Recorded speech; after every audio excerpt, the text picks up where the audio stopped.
नमस्ते बच्चों, कक्षा 10वीं के बीजगणित विषय में आपका स्वागत है। प्यारे बच्चों, आज हम प्रश्न संग्रह 2.4 वर्ग द्विघात समीकरण भाग 7 इसमें अपने वर्ग समीकरण को सूत्र विधि से कैसे हल करेंगे यह सीखेंगे। वर्ग समीकरण को सूत्र विधि से हल करने का जो सूत्र है वह x बराबर y बराबर z बराबर m बराबर जिस चरांक वाला वर्ग समीकरण होगा उसी को लिखेंगे। अर्थात मैंने मान चल रहा हूँ कि यदि हमारा वर्ग समीकरण x चरांक वाला है तो हम लिखेंगे x बराबर माइनस बी प्लस माइनस करनी में b स्क्वायर माइनस 4ac बटे में 2a। इसी सूत्र के आधार पर हम अपना वर्ग समीकरण का हल प्राप्त कर सकते हैं। इस वर्ग समीकरण को हल करने के लिए और सूत्र विधि का प्रयोग करने के पहले हमें ABC का मान ज्ञात करना होता है, तो इससे संबंधित हम प्रश्न हल करते हैं। आज हम लोग 2.4 के प्रश्न क्रमांक 1 और प्रश्न क्रमांक 2 के प्रश्नों को हल करेंगे। तो प्यारे बच्चों, यहाँ पे देखो, आप पहला क्वेश्चन दिया है आपको, निम्नलिखित वर्ग समीकरणों की उसके मानक रूप से तुलना करके ABC के मान लिखो।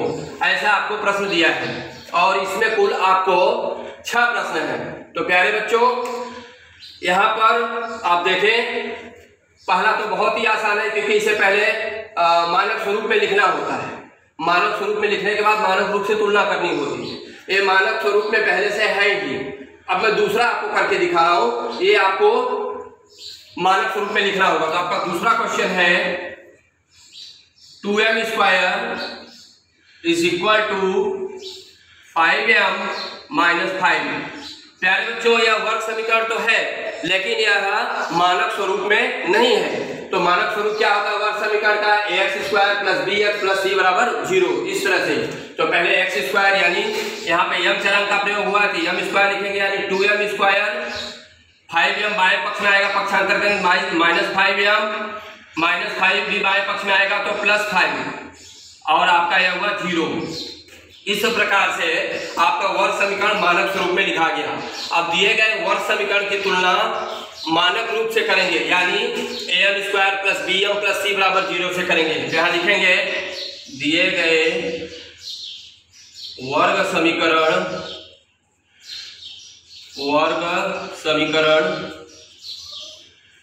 की तुलना किससे करेंगे? यहाँ पे m चरांक का प्रयोग हुआ है तो am square plus bm plus c बराबर 0 से करने पर ऐसा हम लिखेंगे। तुलना करें तो हमें देखिए am स्क्वायर है, यहाँ 2m स्क्वायर है यानी a का मान कितना हुआ 2, इसलिए a बराबर 2। अब bm है और यहाँ माइनस 5m है यानी b का मान कितना हुआ माइनस 5 और लास्ट में c है, यहाँ पे लास्ट में 5 है। c फॉर कांस्टेंट अचर संख्या, तो अचर संख्या इसमें कितना है 5 है। यहाँ लिखेंगे c बराबर 5। प्यारे बच्चों, उत्तर लिखना हमें नहीं भूलना है।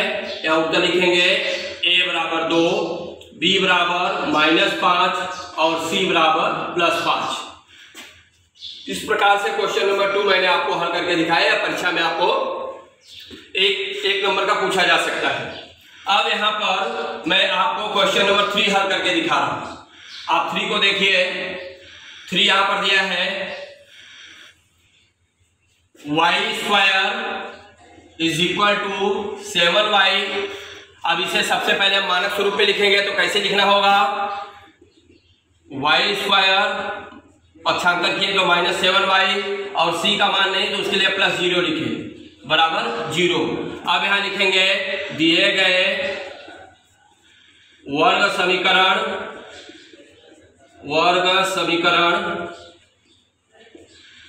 की तुलना ay square plus by plus c बराबर 0 से करने पर। पहले बच्चों यहाँ पर हम लिखे। अब आप देखें ay स्क्वायर, यहाँ पर केवल y स्क्वायर है यानी y स्क्वायर के पहले गुणांक कितना छिपा हुआ है 1, तो यहाँ पर a बराबर कितना हुआ 1। by है यहाँ माइनस 7y है तो b बराबर कितना है माइनस 7 और यहाँ पर c है, c बराबर कितना है 0 क्योंकि यहाँ पे अचर संख्या हमने क्या लिखा है 0 लिखा है। तो इस प्रकार से यहाँ भी आपने देखा ABC का मान आपने प्राप्त किया, A बराबर A, B बराबर -7 और C बराबर 0, यह मिला। अब प्यारे बच्चों, यह दो सवाल आपने देखे, मतलब दूसरा और तीसरा मैंने आपको हल करके दिखाया। इसके साथ साथ जो पहला है, चौथा है, पांचवा है और छठा है, ये बहुत ही आसान है। आप भी इसी तरह से इसको घर काम में कर सकते हैं और शुक्रवार तक मुझे से व्हाट्सएप करेंगे। अगला आपका क्वेश्चन नंबर 2 है, निम्नलिखित वर्ग समीकरण सूत्र विधि से हल करो। अब यहाँ पर क्वेश्चन नंबर 2 में हमें सूत्र विधि का प्रयोग करना है। सूत्र विधि से कैसे करते हैं? आपका सूत्र क्या है? x बराबर -b प्लस माइनस करनी में b² - 4ac बटे में 2a। तो यहाँ पर मैं आपको पहला और दूसरा आसानी से कर लेंगे जब मैं आपको कुछ सवाल सिखा दूंगा। तो ये तीसरा सवाल आपके लिए कर रहा हूं मैं। क्वेश्चन नंबर 3 है, क्या है वो? 3m²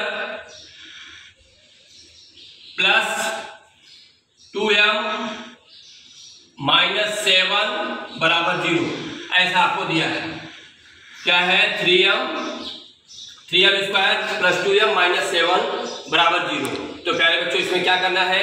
यह मानक स्वरूप में वर्ग समीकरण पहले से है। अब दिए गए वर्ग समीकरण की तुलना am² plus bm plus c बराबर 0 से करेंगे। यहां लिखेंगे दिए गए वर्ग समीकरण की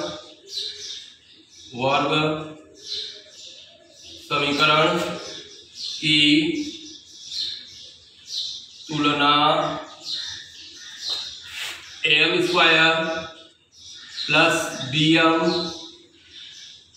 प्लस bm प्लस c बराबर 0 से करने पर, प्यारे बच्चों, यहाँ पर आपको तुलना कर रहे हो।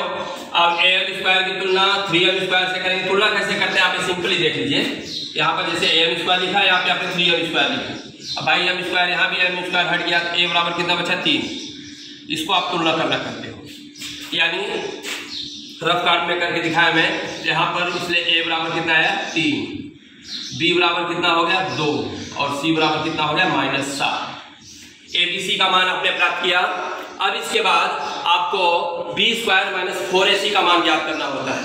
b² - 4ac क्या है? इसे हम विविक्तीकर, डिस्क्रिमिनेंट या त्रिभुज के द्वारा दिखाते हैं। तो अब हम यहाँ पर विविक्तीकर का मान ज्ञात करेंगे, अर्थात b² - 4ac का मान ज्ञात करेंगे। तो b² का मान कितना है? 2, उसका वर्ग किए, -4 तो है ही, a का मान कितना है? 3 और c का मान कितना है? -7, यानी 2 का वर्ग 4, माइनस से माइनस का गुणा किए, प्लस 4 3 12 और 4 3 12 7, बोलो सोचो, 84, 84 आया। तो ये कितना हुआ? 88। अब आपका b² - 4ac का मान क्या है बच्चों? b² - 4ac = 8, 88 है। अब हम सूत्र विधि का प्रयोग करके दिए गए वर्ग समीकरण का हल प्राप्त करेंगे। तो हम लिखेंगे हमारा सूत्र इसमें क्या लगेगा, कैसे लिखेंगे? चलांक, कौन सा चलांक प्रयोग में है? m। यहाँ लिखेंगे, इसलिए m बराबर, यहाँ बटे वाली लाइन खींचे, -b प्लस माइनस करनी में b² - 4ac बटे में 2a। ये क्या है बच्चों? आपका सूत्र है। अब इसी सूत्र में आपने जो जो मान प्राप्त किया हुआ है इसके पहले, उसको हम प्रतिस्थापित कर देंगे। तो आप देखो, इसलिए m बराबर, बटे की लाइन खींचे हम, b का मान कितना है? देखो यहाँ पे 2 है और यहाँ माइनस का चिन्ह है, यानी ये क्या होगा? सीधे सीधे आप -2 लिख सकते हो। प्लस माइनस करनी में b² - 4ac का मान क्या प्राप्त किया आप? 88, 88, यहाँ लिखे 88 बटे में 2a। a का मान कितना है बच्चों? a का मान है 3, यहाँ लिखा आपने। इसलिए m बराबर -2 प्लस माइनस, अब करनी में 88 है, इसके आप गुणनखंड ज्ञात कर सकते हैं। जैसे अगर मैं चाहूँ तो आप सोचो 88 किसके पहाड़े में आता है? सीधी सीधी बात, 11 8 है 88, वेरी गुड, 11 8 है 88 बटे में कितना है? 6। अब प्यारे बच्चों, इस चीज को आप डायरेक्ट भी लिख सकते थे, 2288 लिख के आप कर सकते थे, लेकिन ठीक है, चलो आप इसको पहले सीख रहे हो तो ध्यानपूर्वक सीखो। इसलिए m बराबर, बटे की लाइन खींचे, -2 प्लस माइनस, अब करनी में 11 8 88 हम लिखे, 11 का तो अभाज्य गुणनखंड होता नहीं है, लेकिन 8 का होता है। क्या होता है? 4 दूना 8, 4 दूना 8 और बटे में कितना है? 6। अब हम देखेंगे आगे बच्चों, m बराबर -2 प्लस माइनस, इस 4 का वर्गमूल कितना आता है? 2। अब कहानी में 11 और 2 बचा है ना, तो 11 का वर्गमूल आता है ना ही 2 का वर्गमूल आता है, तो 11 में 2 का गुणा करें कितना है? 22। यहाँ आपका है 22 बटे में 6। अब आगे देखेंगे, यहाँ भी 2 है, यहाँ भी 2 है, यानी इसको हम कॉमन ले सकते हैं, सामान्य पद है, तो 2 को हमने कॉमन लिया। यहाँ पर क्या बचा? 2 से -2 में भाग देंगे तो -1 आएगा, फिर 2 से +-2 में भाग देंगे तो +-1 आएगा, यानी 1 का गुणा जब कणी में 22 में करेंगे तो क्या आएगा? कणी में 22 बटे में 6। अब आप देखो 2 1 का 2 और 2 3 6, इसलिए m बराबर यहाँ पर -1 प्लस माइनस कणी में 22 बटे में 3। अब आप इसको लिख सकते हो, इसलिए m बराबर -1 प्लस कणी में 22 बटे 3 या m बराबर -1 माइनस कणी में 22 बटे में 3, ऐसा हमने लिखा है यहाँ पर, और यही चीज आपका उत्तर में हो जाएगा। आपने उत्तर लिखा है यहाँ पे m बराबर -1 प्लस कणी में 22 बटे में 3 या m बराबर -1 माइनस कणी में 22 बटे में 3। प्यारे बच्चों, उत्तर लिखना आप नहीं भूलोगे। आप ध्यान रखो, जब आप अपने प्रश्न को इस तरह से हल करोगे तो आपको परीक्षा में पूरे अंक प्राप्त होंगे। ठीक इसी प्रकार से आपका क्वेश्चन नंबर 5वां में आपको हल करके दिखा देता हूँ। क्वेश्चन नंबर 5, क्वेश्चन नंबर 5 भी बहुत आसान है, आप कोशिश करेंगे तो कर सकते हैं। क्वेश्चन नंबर 5 क्या है, मैं यहाँ पे लिख रहा हूँ आपके लिए। Question number 5, y² plus 1/3 y बराबर 2 ऐसा दिया है। प्यारे बच्चों, दिया गया वर्ग समीकरण मानक स्वरूप में नहीं है, तो सबसे पहले इसे हम मानक स्वरूप में लिखेंगे। इसलिए y² प्लस 1/3 y पक्षांतर करेंगे तो 2 दाहिने पक्ष से बाएं पक्ष में आएगा तो -2 हो जाएगा बराबर 0। अब दिए गए वर्ग समीकरण की तुलना हम किससे करेंगे? इसके मानक रूप से। तो क्या होगा इसका मानक रूप? ay² plus by plus c बराबर 0 से करने पर। इसलिए दिए गए वर्ग समीकरण की तुलना ay² plus by plus c बराबर 0 से करने पर तुलना की है हमने यहाँ पे। अब हमें ए बी सी का मान मिलेगा। ए का मान कितना आएगा? 1, यहाँ लिख सकते हैं ए बराबर 1, बी बराबर कितना बच्चों? 1/3 है, 1/3 और सी बराबर है आपका -2। अब इसके आधार पे हम किसका मान ज्ञात करेंगे? विभक्ति कर, जिसे आप कहते हो b² - 4ac। इसलिए b² - 4ac बराबर, अब b का मान कितना है? 1/3, 1/3 का आप वर्ग करोगे, -4 तो आपको पहले से दिया ही है, गुणे में a का मान कितना है? 1 और c का मान कितना है? -2। इसको आगे हम लिख सकते हैं 1/3 का वर्ग करेंगे 1/9, माइनस में माइनस का गुणा प्लस, और 4 में 2 का गुणा करोगे 8 आएगा, 8 1 का 8। फिर से आप इसमें तिर्यक गुणा करके आप कर सकते हो, 1 का गुणा 1 में करेंगे 1 और 9 का गुणा 8 में करेंगे 72 बटे में 9 1 का 9, यानी हुआ 73/9। आपको b² - 4ac का मान क्या मिला बच्चों? b² - 4ac का मान 73/9 मिला। इसलिए अब सूत्र का प्रयोग करोगे आप, इसमें सूत्र क्या लिखेंगे? कौन से चरांक वाला बहुपद है? y चरांक वाला वर्ग समीकरण है, लिखेंगे। इसलिए y बराबर बटी की लाइन खींचे -b प्लस माइनस करनी में b² - 4ac बटे में 2a। ये आपका क्या है? सूत्र है। क्या है? सूत्र। अब यहाँ पर हम मान को प्रतिस्थापित करेंगे। आपने ABC का जो भी मान प्राप्त किया और B² - 4AC का मान प्राप्त किया उसको यहाँ पे प्रतिस्थापित करोगे तो B का मान कितना है आप देखो बच्चों, 1/3 यहाँ माइनस है तो -1/3 प्लस करनी में आपको आएगा 73/9 यानी B² - 4AC का कितना मान है 73/9।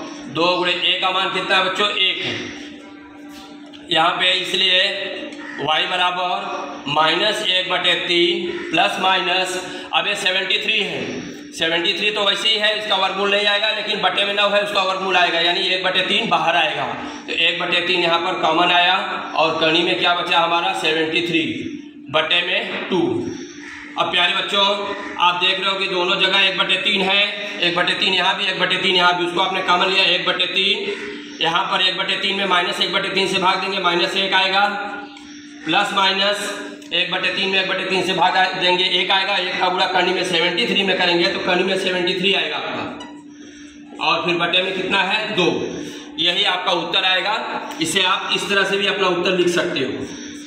y बराबर बटे की लाइन खींचे यहाँ पे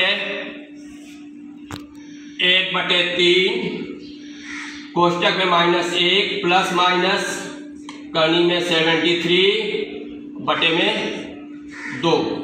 प्यारे बच्चों आपको यहाँ पे मैंने बताया, यह मैंने आपको वर्ग समीकरण को सूत्र विधि से कैसे हल करते हैं, ऐसे आपको 2 प्रश्न मैंने हल करके दिए।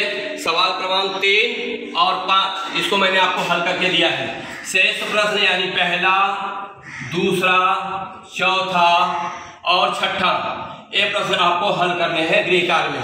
इसे आप शुक्रवार तक मुझे व्हाट्सएप करेंगे। यदि कोई समस्या है तो आप मुझे व्हाट्सएप के माध्यम से पूछ सकते हैं। खूब मेहनत से पढ़ाई करो बच्चों, और अगले वीडियो में नए प्रश्न के साथ फिर से मिलते हैं। तब तक के लिए धन्यवाद।